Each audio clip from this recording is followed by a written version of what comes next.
Okay, so next topic, Andrew. Do you think that LeBron will have to relinquish his throne? Do you think that his time as king of the NBA is coming to an end? My answer is a definite yes. I'm sorry to Brett Favre here, but age doesn't know defeat.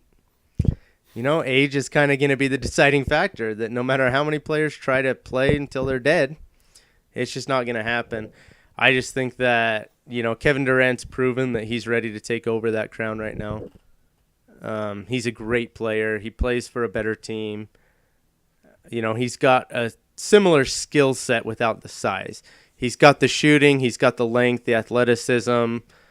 I just think that, especially if Kyrie is traded, LeBron can't be called the best player because Kyrie makes LeBron better. But, with the Warriors being the number one team in the league and nobody in the East really challenging the Cavs, I just don't think you can call LeBron the best because he's either not playing against the competition or when he is, he's not even the best player on the floor. Definitely. I think that it's already over. I mean, it might be a little blasphemous to a lot of NBA fans, but LeBron's age is over. It ended last year when they got crushed in the finals. I'm sorry to say, but he got destroyed and he looked weak. He did not look that good. Like everyone says, like LeBron should have won the MVP in the last three NBA finals, which one I think is ridiculous. And two, I think that Kevin Durant proved that he was a better player. I mean, the way that Kevin Durant played defense, the way that he blocked shots, the way that he scored and took control of every single game down the stretch, it's Kevin Durant's league now. I mean, I feel like LeBron just doesn't have what it takes to be able to compete with Kevin Durant head to head. He just doesn't have it. He doesn't have the scoring ability. He doesn't have the shooting. And Kevin Durant's proven that if he's willing to try on defense and to play hard on defense, he is the best player in the league.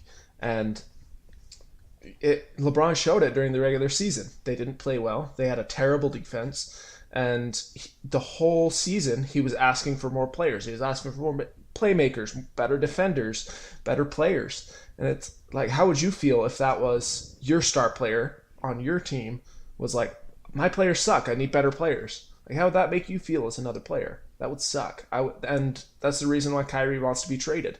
They don't want to be treated like second meat by this. He's tired of being LeBron's son. He's tired of all that crap. And so it's becoming a part where no one wants to play with LeBron because nothing's good enough for LeBron. And so it's when no one wants to play with you, when no one when you're taking so much star power just to be you, and when you're complaining about everything about your team, why would anyone want to play with you? And you can't be a star player unless you have a team. You can't be a championship type player unless you have a championship type team. And LeBron just doesn't have it anymore. Yep, I agree with you there. I think that the Cavs as an organization are imploding right now. They Definitely. are basically losing all traction that they have gained in the last few years. Um, One of the worst and run teams in the league. yeah, It's and because of LeBron. It really is. well, I could say that it's because the organization has decided to cater wholeheartedly to LeBron and not look to anything other than LeBron. They've basically made him a player owner, and it just, it's imploded. And I think this last year, like Chase said, when he was asking for all of this extra help, I think he saw that the Warriors were just a better team, by far. He knew that they were going to outclass them in the finals. And so he got desperate. He didn't trust his current team, which, I can't say I blame him, because the Warriors were, 1,000 times better than the Cavs. But, it definitely, I think it should have been foreseeable that Kyrie asked for a trade out, that the GM, quit. And I just think that the Cavs as an organization are done. And I don't see any other organization other than maybe the Knicks or the Heat that would even consider taking on the added responsibility that it is in coaching LeBron. I'm sure the Lakers would. Yeah, I'm sure 100%. Magic would Yeah. be able to do that. Well, I think that you need someone like Magic as a front office personnel to be able to control someone like LeBron, because Magic has, if not more star power, the same star power that LeBron does. And Magic won 5, 6 championships. Magic had an era where he was dominant. I mean, in the 1980s, they made it to the finals 7 times out of the 10 years.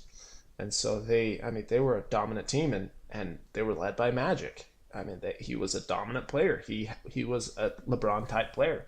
And so it's, for him to be able to be controlled, and to be, for front office to be able to control LeBron and to keep him in check, you need that star power. And Cleveland just doesn't have it. And personally, I think Dan Gilbert's an idiot. I mean, I think he's probably the stupidest owner in the league. I mean, he's an idiot. He fired a GM who your star player really likes, who has done everything to please your star player, to please the one player that is the only reason your team has a championship, is the only reason your team has done anything in the last 15 years. I mean, is the only reason your team is even on the map. And so you fire the GM that kept LeBron there, that brought LeBron to Cleveland, and you fire him. I mean, I just don't see why he did it. And then they have the chance to hire Chauncey Billups, who another player that LeBron really wanted, and you lowball him. I mean, on average, starting GMs, their first job make about $4 million a year, and the Cleveland offered Chauncey Billups $1.8 million for their GM position, which that's not enough to deal with LeBron.